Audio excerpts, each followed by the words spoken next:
The problem I could solve was I noticed a lot of guys in the self-help community had a very difficult time looking people in the eye, shaking their hand, and speaking to them in real life. So they had issues with networking. Say, hey, we're going to help you with the social media for this gala, and then we're going to invite about 700 female influencers to your event. Then we're going to go on and we're going to create flyers for you, flyers for each individual girl that's coming. And then we're going to try to get some celebrities to come to your event. I have to do the work no matter how I feel about it. Whatever the reason is, you still have to get work done. And so you having that resilience and that dependability, I think, is the most important thing. You know, I live in North America in the 21st century. Any of you right now who can afford a cell phone and to fly airfare anywhere, you are part of the 1% most wealthiest humans who have ever lived on the history of this planet. Of the 110 billion humans that have ever lived on this planet, you are the wealthiest ones that have ever existed just because you can fly on an airplane and fucking own a telephone and you can afford a car.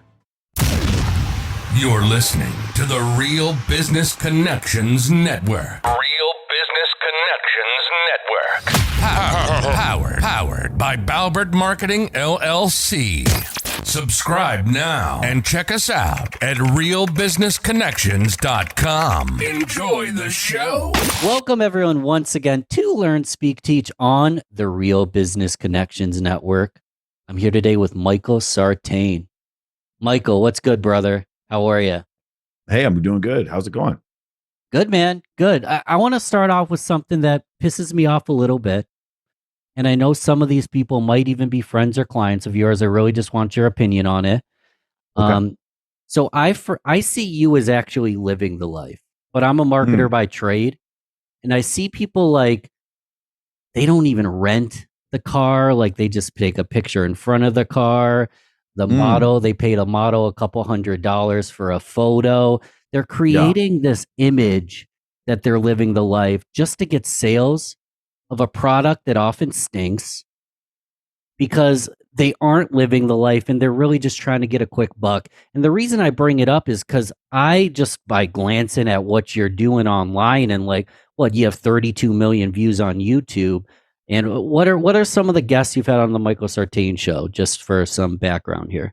Oh, some of my favorite were Dr. David Buss, my buddy Dan Bilzerian, Ty Lopez, Dan Fleischman, Wes Watson, Brad Lee, Ryan Pineda, and then I've had Sergey Dida. He's a physicist on. I've had different people on, several Air Force aviators that are on Marine Corps aviators because I'm a former Air Force navigator.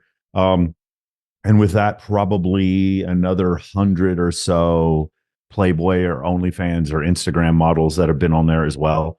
And just every kind of person that you can imagine. I've had people coming on there talking about religion, being poly. I have people in there talking about anything you can imagine. But I try to just relate everything back to evolutionary psychology.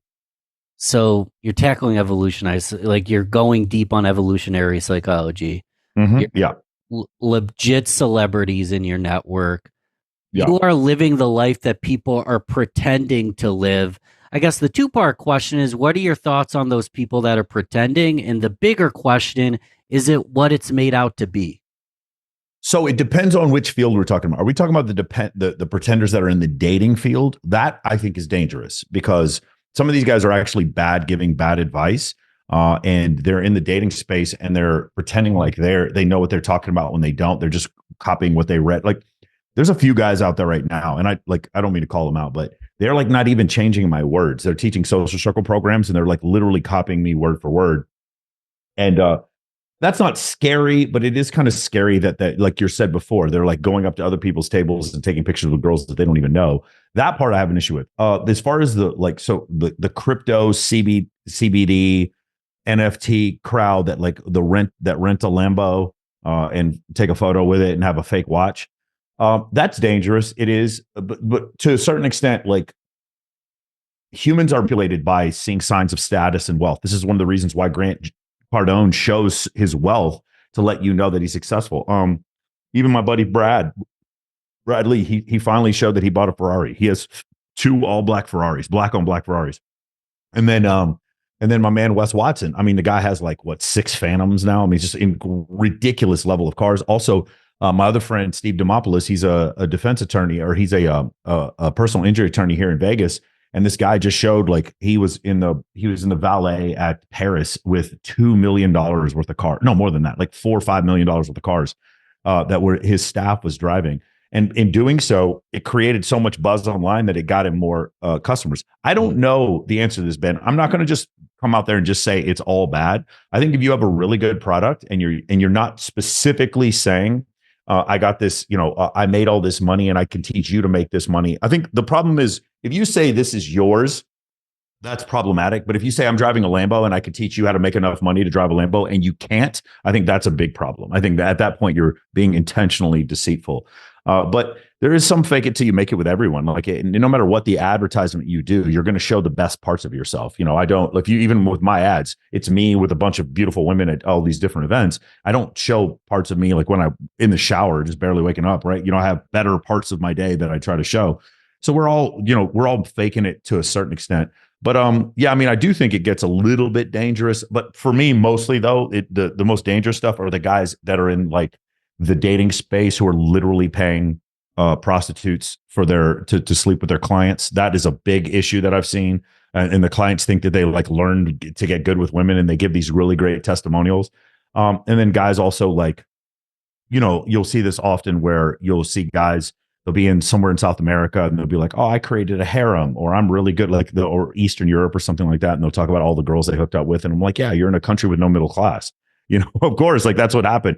That to me, of all the things, that is the one that is the most, the scariest one.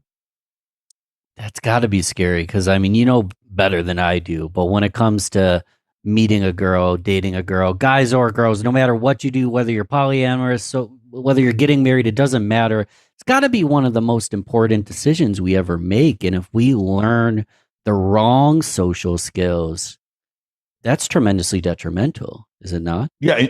In general, the world is going to teach you the wrong social skills, in part because the right social skills, some people will say you sound arrogant or overly confident. And also the majority of interactions, like what we're doing right now, is over Zoom. The majority of interactions are going to be text messages or through DMs. They're going to be two-dimensional or even one-dimensional. And so because of that, you don't learn the level of social interaction that, like, say, someone did just one generation previously. So yeah, that's a big deal. I'll point out one other thing. I have a couple of friends of mine, like Ryan Stewman. He's a great example. Ryan will go off and he'll explain why he gets private jets. He says, well, I'll charter a jet and then I'll hit up a bunch of our clients and then we'll all travel on the jet together and we'll get to go there cheaply. He's not bragging about how much money he is. He's actually teaching you how to like game the system. I have some friends of mine, Eli Facenda and Tommy Longren. These guys actually do travel hacks where they teach you how to quadruple the number of points that you get for all the cars that you travel with. Again, my man, Ryan Stewman, there's a watch dealer that he goes to, and the watch dealer will let him wear a watch, and he's sold watches to people at seminars, and then the guy just gives him another watch. Once he gives him the money, he gives him another watch. And so he gets to wear a $180,000 watch, but he doesn't front like he bought all this shit. He actually tells you the hacks. And to me, because he's giving value, that's why I like Stewman so much. Ryan Stewman is a hardcore closer, is because he does stuff like that. Same thing. I was talking to Dan Fleischman the other day. He's like, I try to charter private, but the thing is, like, Southwest Airlines is just so much better for me. He's like, I use Southwest for everything. And I was like, that's, I appreciate stuff like that, And so I think some of that stuff is cool. The opposite, this is the other thing, Ben, we don't talk about, is like the opposite are my friends who are extremely wealthy. Like the CEO of Wish, the founder of Wish is a buddy of mine, Peter Sosluski. And then so is Dan Bilzerian. These guys are worth hundreds of millions of dollars. I know Pascal Mouad, who owns Mouad Jewelry. And then there's a couple other guys like that where I hang out with every once in a while. My buddy Jeff Franklin, the guy who created Full House. These are guys that are all worth at least $200-300 million. And Pascal, I think, over $1 billion. But like the thing is, when you hang out with these guys, it's quite the opposite. Like, they are not as ostentatious. They have the money. They don't. Dan is obviously the example. Dan has the yacht and the helicopter and the private jet. But for the most part, like, these guys are the opposite of ostentation, but they're not trying to sell a product. The guys who I see who are actually trying to show, like the guy who just made a little bit money in solar and he's trying to sell you his solar product, that guy is actually showing more women and more bottle service and more Lamborghinis than the guy who actually has all that stuff. Talk more about that. So what's the guy who's making 10, 20K a month, or maybe they hit their first million? What do they look like versus the person that has the 500 million? What's the big difference there? It's impossible to say. Like, here's the thing. I think we're getting to a point where people can kind of see through it. You'll notice with me, it's an Apple Watch. I drive an old Lexus. I always wear black t-shirts. Obviously, I make a pretty good living. I have over 850 clients. The business is fantastically successful. It's an 8-figure business. But you don't ever see signs of wealth in anything I do. And the reason why I personally don't do that is because when I teach you networking, I want to teach you networking using zero money. That's one of the first things I try to teach guys to do.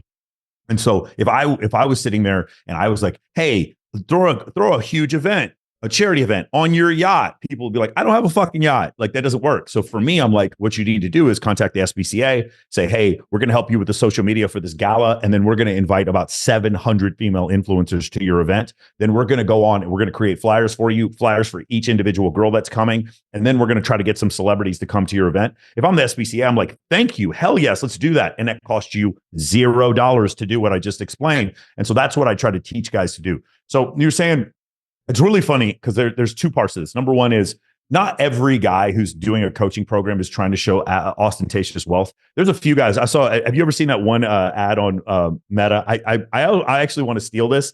He was driving in one of those mini like child Lamborghinis, like the real small ones, and he's driving around. Check me out in my Lambo. And he was wearing like a fake crown, and then he was like making fun of all the Lambo bros. That part was really funny. The thing that I do think is funny, I think I heard this from Ryan Pineda. I definitely heard this from Jeremy Miner. And that was the guy in your industry who makes low 6 figures, who just won't listen. He thinks he knows everything. That is an issue that happens with the low 6-figure guy a lot of times. Like, they're a salesperson and they're like, hey, I make $120,000 a year. These techniques don't work for me. And then like, I know people who make $500,000 a year off just commissions. Like so you don't know what you don't know. For me, I think one of the most important things to do is, like, for instance, my friend Wes Watson, he's probably doing $4 million a month just selling a low ticket offer. So he goes direct to cart, and then he uses text messaging to go back and forth with his clients. And it's really funny because he gives you his actual number when you buy his program. Like, you can actually text him. And the thing with him is he has no sales team. He's doing a low ticket with no sales team, 4 million, 90% profit. I'm doing like maybe 44% profit, and I've got a 15-person sales team, and I'm trying to grow as fast as Wes, but I can't. Like, Wes is just exploding.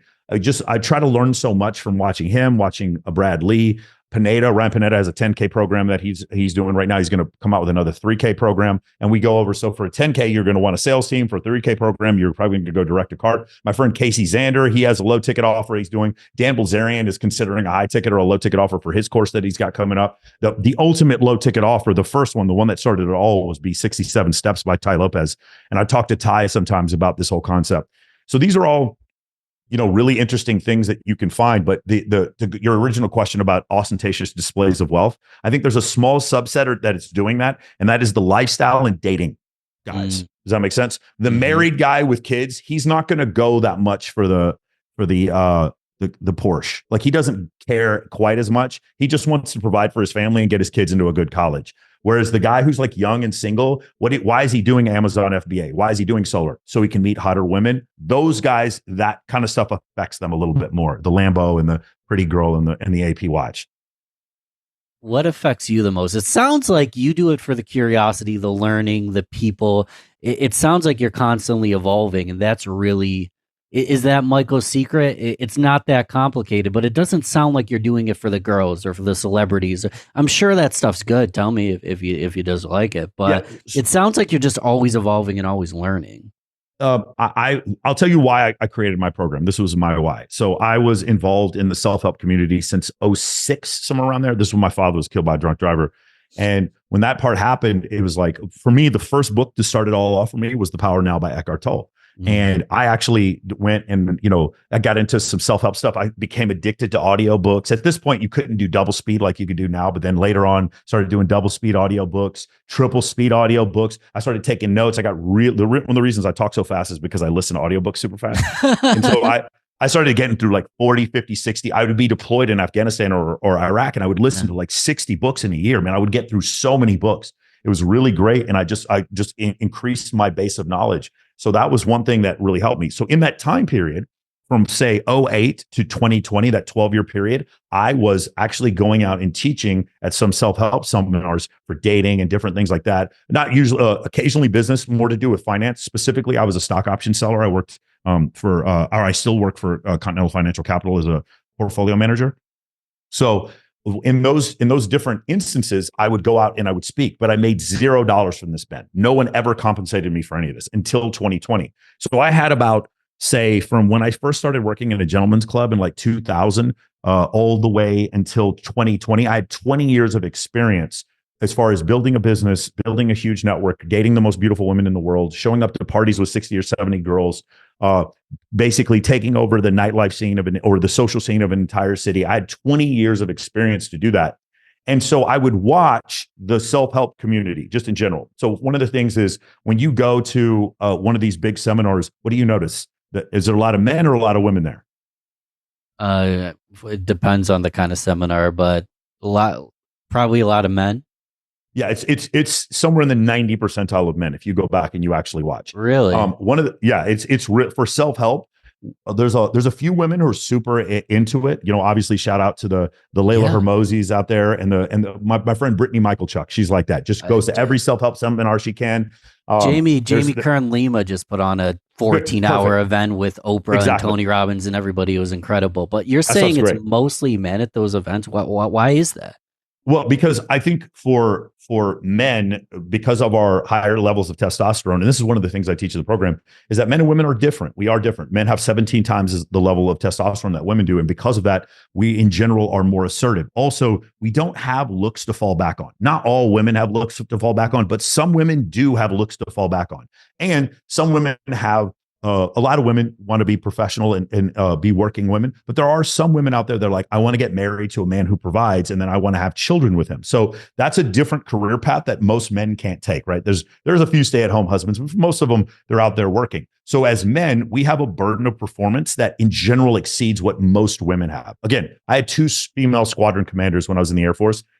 There's definitely women out there with high burdens of performance, but in general, there are no men without a burden of performance. Does that make sense? Unless you're born fantastically rich, you're born with a burden of performance as a man. And so because of that, because you're always, as a man, you're being rejected. Like, right, the car you want, you can't buy, and the girl you want to date doesn't want to date you, and you can't bench press as much as you want. That's why you go do the workout program. That's why you go do the self-help program that helps you with your public speaking. That's why you go take the dating course so that you can level up in those spaces. And obviously there's women who want to be fantastically wealthy. If you did a real estate seminar, you'd probably see 50-50 men and women.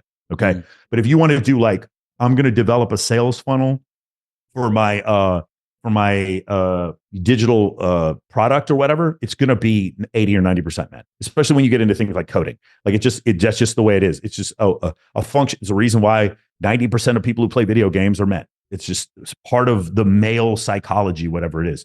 And we have to understand that, especially as marketers, there's a way that I market to women and there's a way that I market to men. I'm not going to teach a dating course for women as a man. I would teach men, but if I have a business course, I'm going to market to women and I'm going to market to men. So there's a difference when it comes to that. What was the original question? Who knows? But I got a new one for you. So is it a level of, are men actually any less competent, or is it a self-worth issue? Oh, okay. So this is great. Let's go back. Please. What's the original thing I was saying? So one of the things that I would teach guys to try to make it different. So I saw a hole in the market. So for instance, one of my favorite things is this concept of you will be paid in linear proportion to the complexity of the problem you solve. That was Elon Musk who said that. So one of my favorite things is Wayne Huizenga. Do you know who he is? No, I don't. He used to be the owner of the Miami Dolphins. He owned Waste Management. Oh, okay. Waste Management. Now, the swankiest golf tournament in the entire country. I know people think it's Pebble Beach or whatever. It's actually the Waste Management Open. That is, there are more girls trying to impress more rich dudes at that golf tournament than any golf tournament I've ever seen in my entire life. It's Waste Management Open. I want you to consider that for a second, Ben. It's like Waste Management is it's a $1 billion company to the point that a company that cleans porta potties and owns dump trucks. We actually named a golf tournament after that. When Wayne Huizenga started Waste Management Open or Waste Management, do you think he was like, man, you know what my passion is? My passion is to clean out porta potties. No, that wasn't his passion. What was he doing instead? He was solving a problem.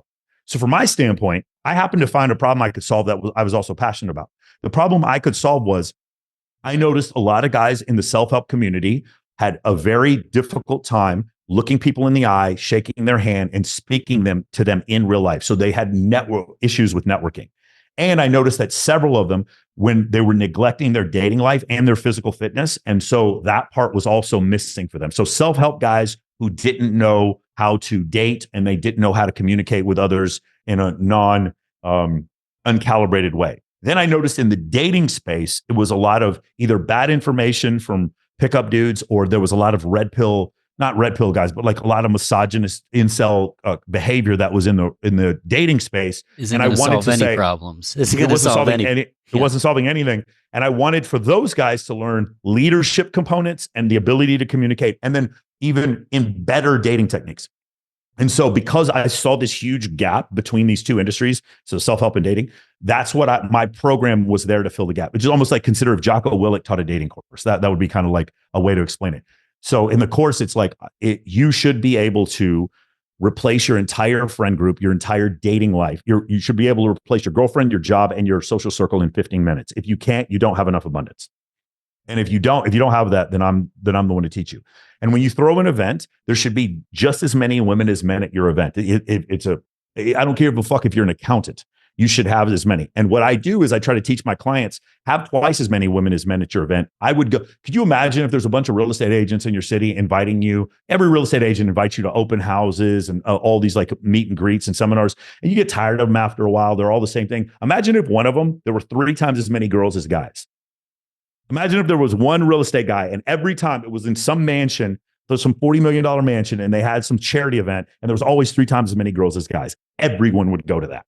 Everyone. It's just a function of evolution. Like women see other women and feel more comfortable. Men see other women and then want to go be where that is. So that's something that we teach in our course.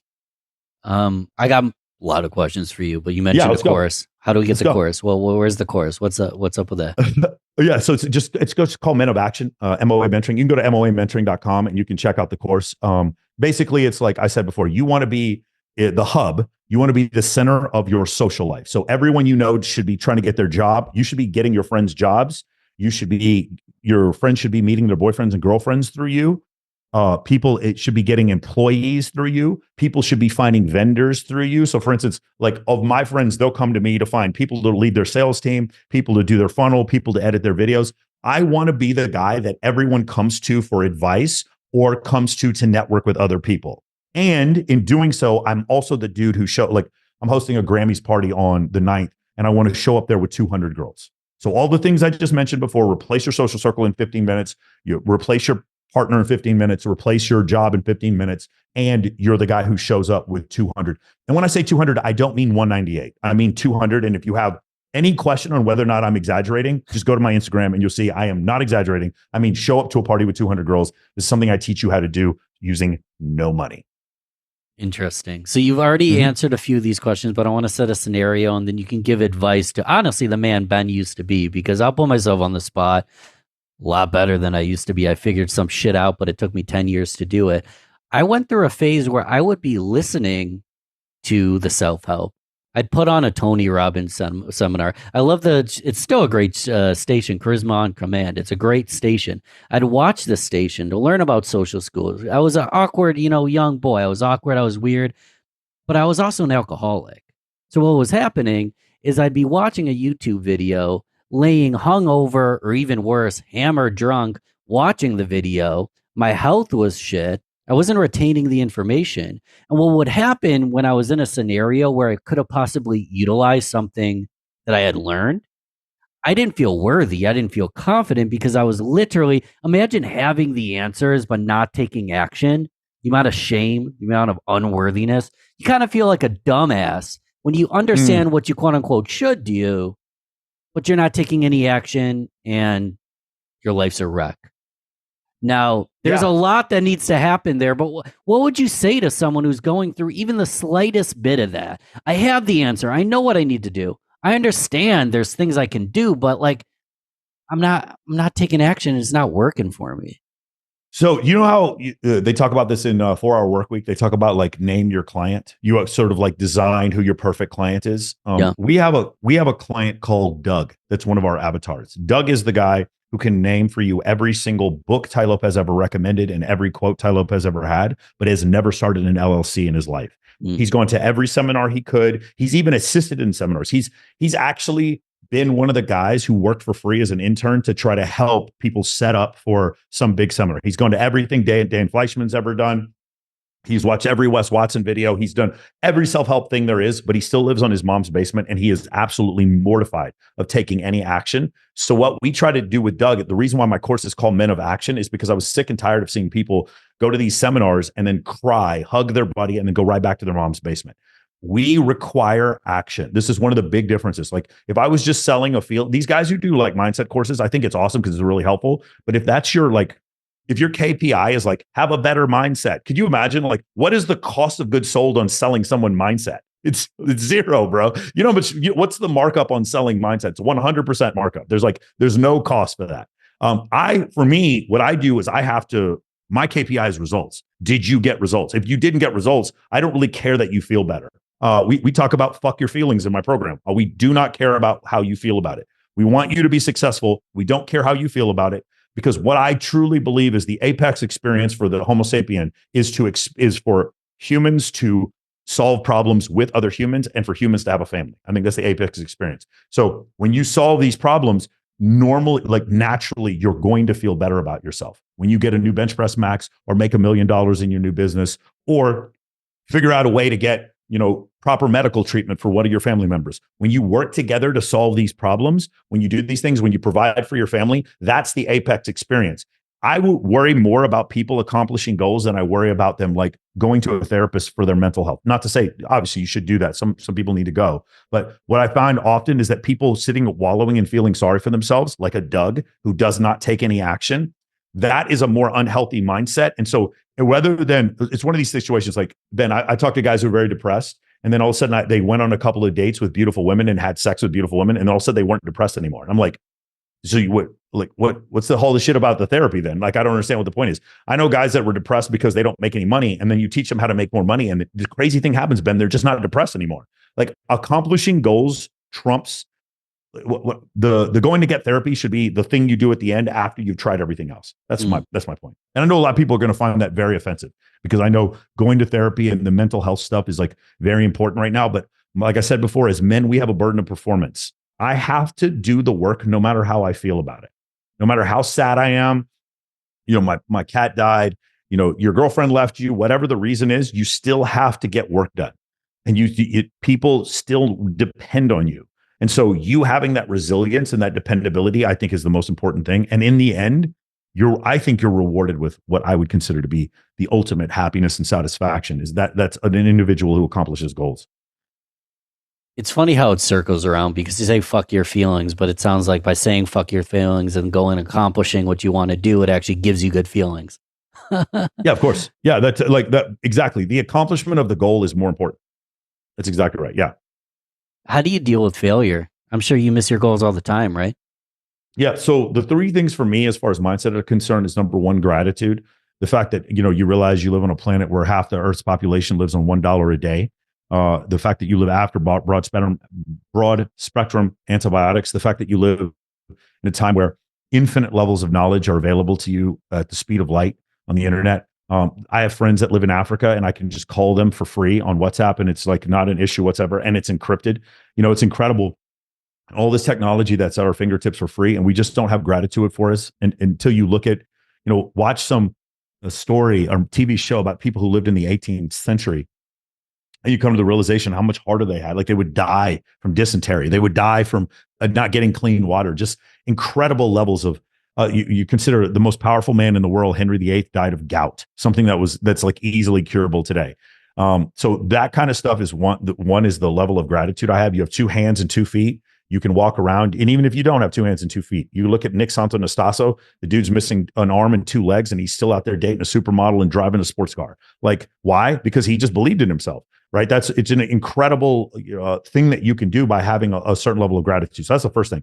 Second thing I'll tell you is present moment awareness. And that is the concept of I do not try to interpret what happened in the past and I don't try to judge what happened in the future. I am totally and completely accepting and surrendering to the present moment, however it is. If my shoulder hurts If my friend pissed me off, I go into the feelings. I don't resist any feelings whatsoever, but I don't judge them. And when you do so, the feeling stops. So instead of the feeling, you feel a bad feeling, it gets in your mind, you have a bad thought, which causes another bad feeling, which causes another bad thought, which causes this cycle that happens before, that what Eckhart Tolle calls the pain body.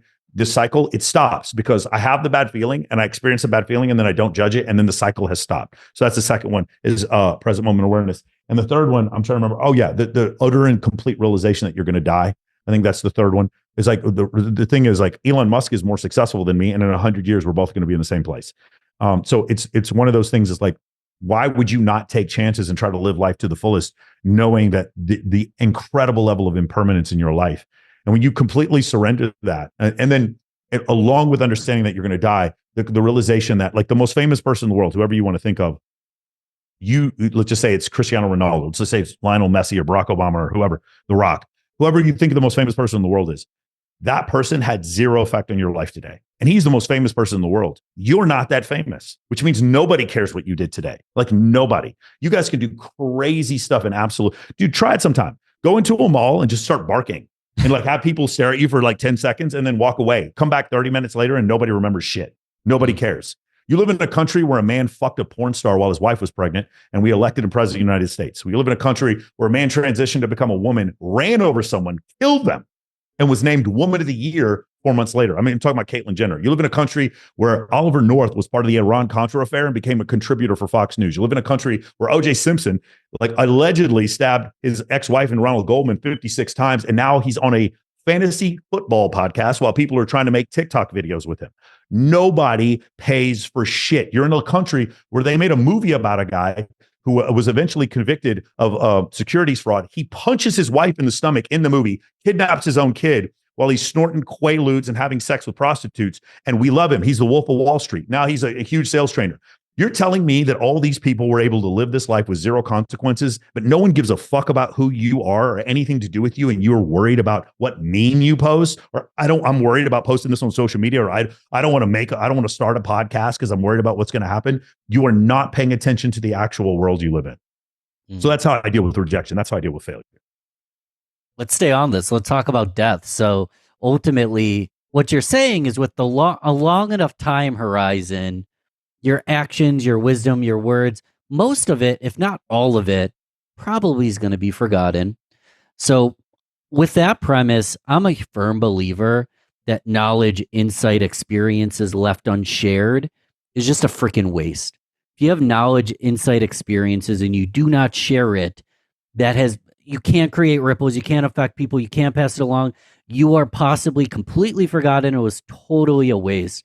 So talking about knowledge, insight, experiences, what are some of the things you'd like to share that you would just roll over in your grave if you didn't have it up? Like, people that need to hear this, what are some of the things that maybe aren't sharing enough that you think it's important that people hear?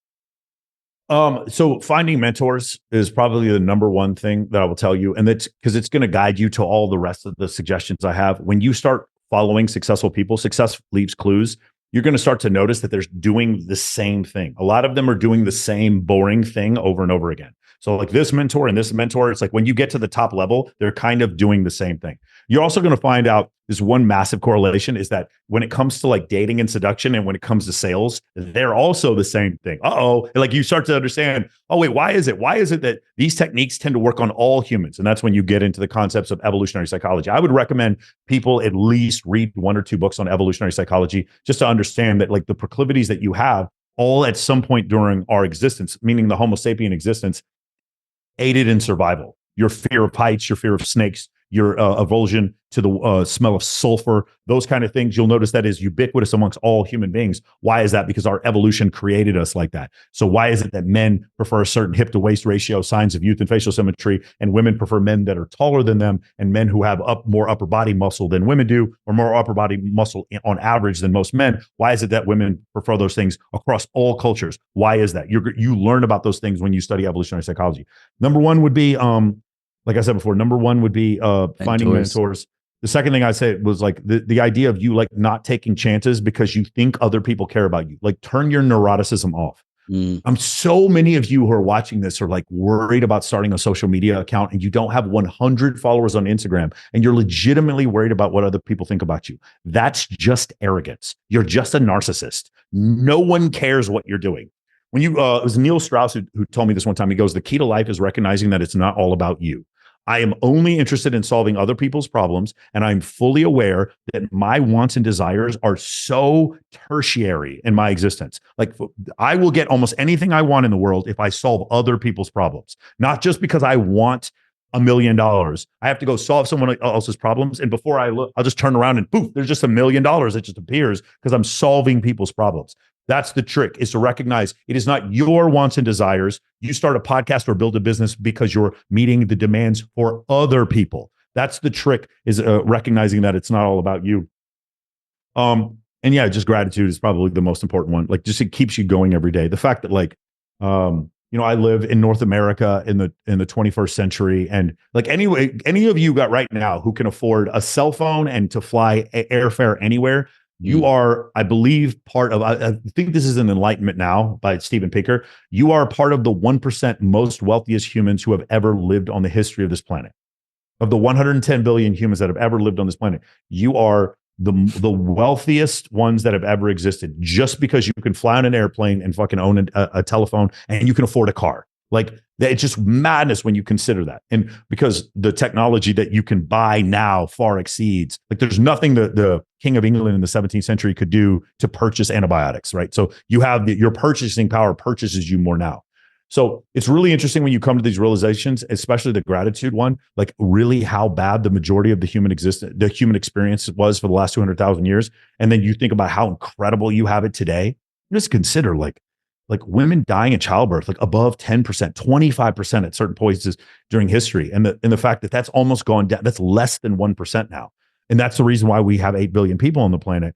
It's just little things like that you take for granted. And when you don't take them for granted, you start to have a little bit more motivation and you realize the incredible opportunity and gifts that you've been granted. Gratitude is huge. I was a little piece of shit. I was an ungrateful piece of shit.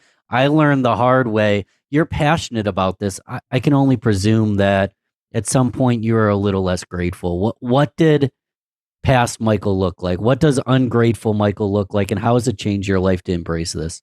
It wasn't really ungrateful. It was just that it was one of these things where I didn't humble myself enough. So we talk about speed of implementation and suspension of disbelief. If I'm going to pay a guru for some kind of training, I need to fully adopt whatever they're saying. So one of the issues that I've had is that a lot of guys will take my program and they'll try to mix my program in with other programs.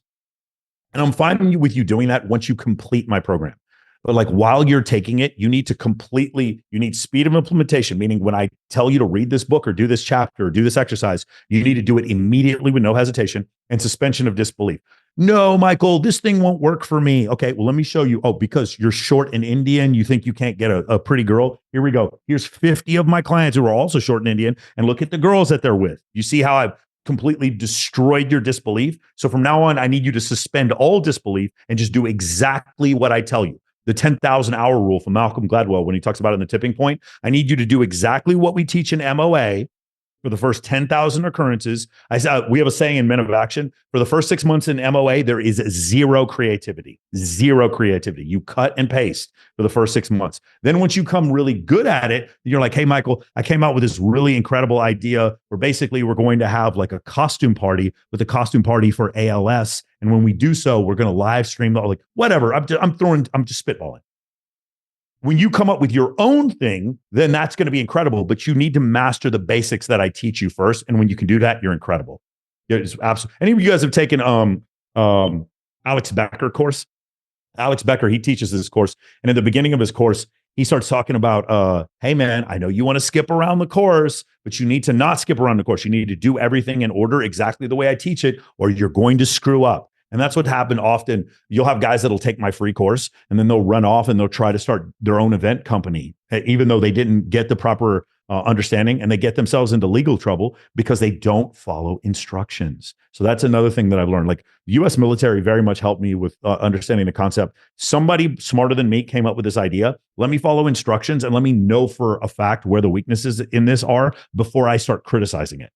And so that's just something that's been just outrageously helpful for me. And that's something I try to pass along to people. If you need to do your due diligence to figure out whether or not the guru you're talking to is really the person they say they are. Please feel free to have skepticism with me. No doubt, come do as much investigation on me as you want. Okay.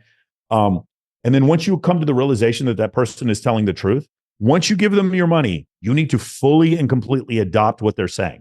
And I would consider one mastermind at a time, guys. Like the guys are doing 6 or 7 masterminds at once, unless they have nothing to do with each other. Like one guy's teaching you how to flip homes and the other one's teaching you how to do solar. That's fine to do that, but that seems like kind of a waste of your time. Like that seems like a lot of hours. But I'm a big proponent of The One Thing by Gary Keller.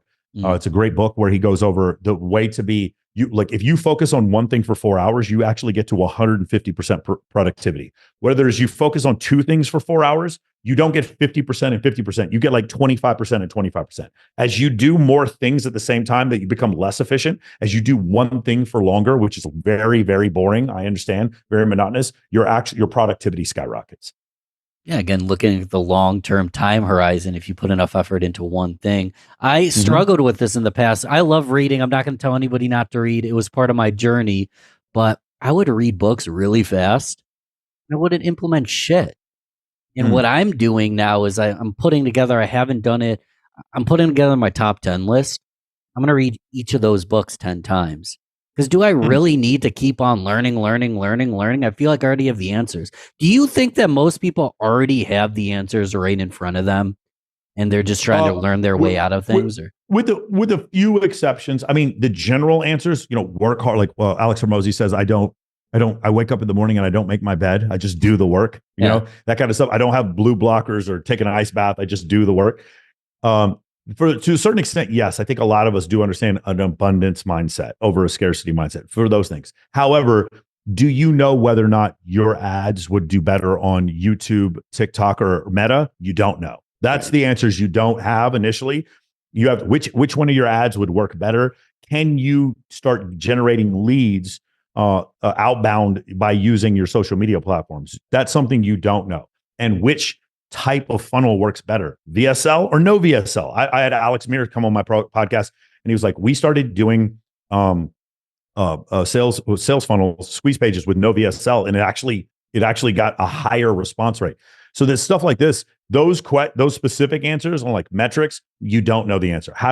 Should I have twice as many setters as closers, or the same number of setters as closers?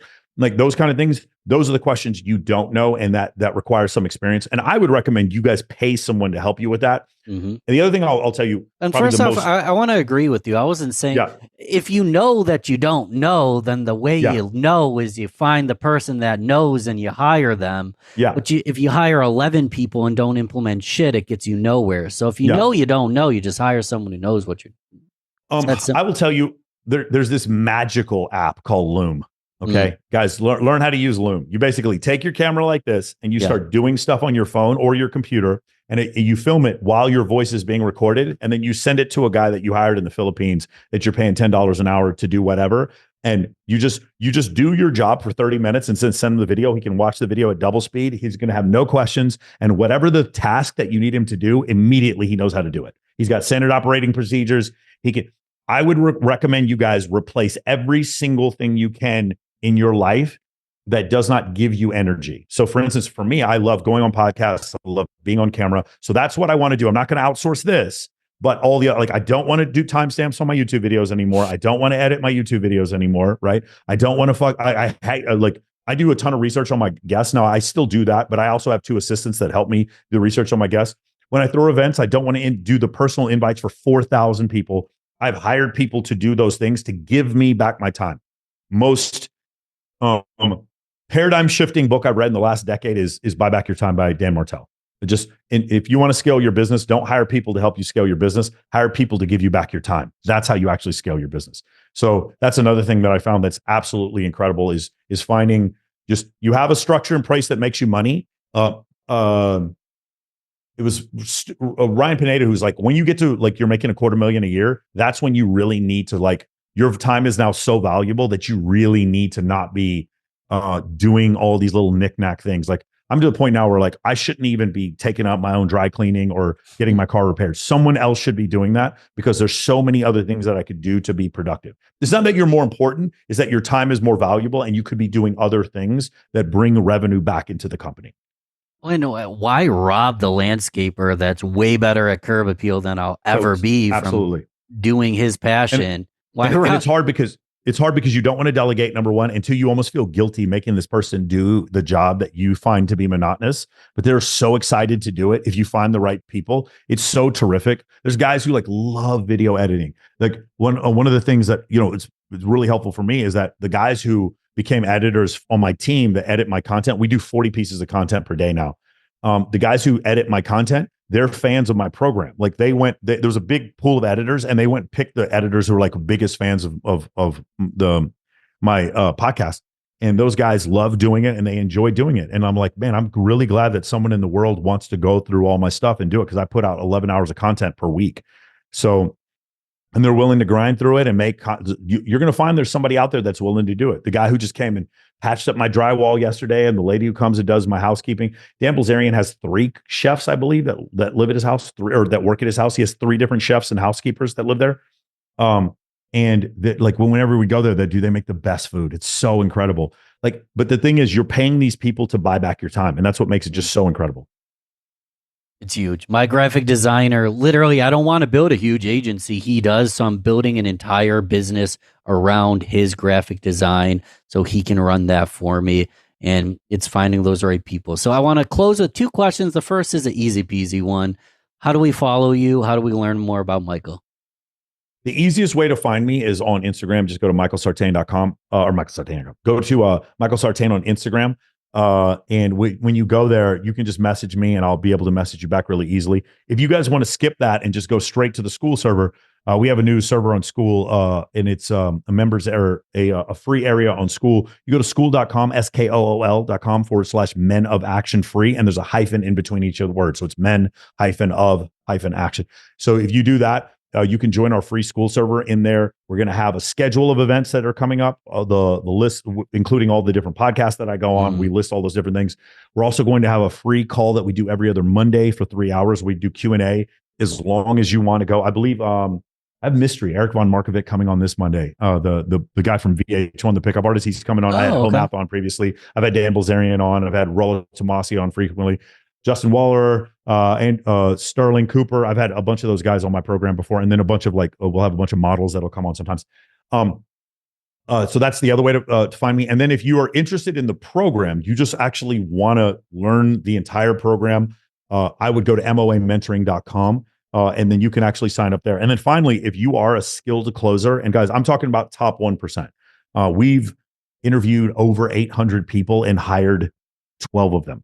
You have to be top tier high ticket closer. If you're interested in that, go to moamentoring.com/jobs. And you have to be comfortable with this whole sort of like lifestyle, meet the girl of your dreams brand, fix your social media brand. If you're comfortable with that kind of brand, then definitely come and apply for us. We're looking to expand. We've quadrupled the size of the company every year. So we need more closers. The team just made it easy for both of us and the listener. All those links are in the show notes. You can just tap it, boom, it'll open right up. Closing question, while someone opens your Instagram, for example, as they're listening to this podcast, they might disagree with you on a handful of things. Yeah, answer happen. This question. What are some of the lies that people think about you and respond to it? Oh man. So this is, it's really interesting you bring this up. So I used to respond to every one of these things, and I would have guys like Ty Lopez or Dan Fleischman be like, block and delete, just don't respond. And what I didn't grasp is these guys are 100x bigger than me. And so they've gotten to a point where it's like, not only can that not get caught in the weeds, it's just not worth their time. And then when you get attorneys involved, so my attorney has told me in no uncertain terms, I can't even respond to some of these people anymore. But in generalities, I'll give you a couple of them. Number one, this concept that I pay girls to be in any of them. So when you go, for those of you who don't have any familiarity with my brand, when you go to my Instagram, you're going to see there's just hundreds of girls with me everywhere I go, to different events or whatever. And I'm always with beautiful women. And you're going to think, well, he pays these women to be with him. That's that's unadulterated, provable lie. It's not true at all. In fact, you can message any one of the girls. And I've said this before, I'll say it to your clients. to your listeners, I'll pay 50 grand if you can find one single girl I've ever paid a penny to come to any of my events. And they're all tagged. They're all tagged. You can reach out to all of them. You're not going to find any. So that's probably one of the main ones. The second one is this concept that like all of my program is like throwing events and inviting tons of girls to events so that you can meet them. No, the program is a leadership course. It's a mindset course. It's a course on evolutionary psychology. It's a course on being a winner. It's a course on social networking. It's a course on high status networking. And then finally, there is some event planning that's in there. But that's the that's the dessert. I gotta feed you the vegetables, which is the leadership component and the social networking component. We teach you, if you were to go meet a celebrity or the girl of your dreams, how could you communicate with them without coming off as exceptionally low status? We teach you how to do that. That's actually the core of the business, as opposed to like what people think it is, because they see me at events at the Playboy Mansion or the Maxim party or the Ignite parties or whatever. They think that that's what the business is. That is not what it is. Often, another issue that we have often is guys will come in and be like, well, Michael, I don't want to use women to like market my business. Probably 55 to 60% of my clients don't have any women in their social media whatsoever. We do use pre-selection for certain men in like a dating aspect, but that's the minority of people. But in our ads, we use a ton of it just to kind of catch your attention. That's the reason why we do it. Boom. Yep. What do we miss other than a whole program worth of content, brother? Yeah. Listen, if you think that this what I teach wouldn't work for you because of whatever socioeconomic, ethnic, or height issues that you may have, or you don't think you're that handsome, I will show you at least 50 guys who are in your exact same boat. I have one of my clients who's 4'11", and the dude is just crushing it with women. There are no excuses. We will absolutely. One of the things you have to be prepared for if you come on a sales call with us is we take your limiting beliefs and often we crush them so hard that a lot of guys can't deal with it. Like we take your limiting beliefs and we obliterate them. And so a lot of guys sometimes they aren't ready for that because they're very comfortable in their warm blanket of victimhood. If you're comfortable in that, get ready for a culture shock because there's no victimhood in Men of Action. It's fair to say it can hurt to have your scars exposed, but needs to happen, right? Yeah. Michael, thanks for coming on the show. Didn't know where this conversation would go, but I appreciate you just showing up and speaking what you're passionate about. Awesome, Ben. We'll talk soon. Sounds good, brother. Talk to you soon. Take care.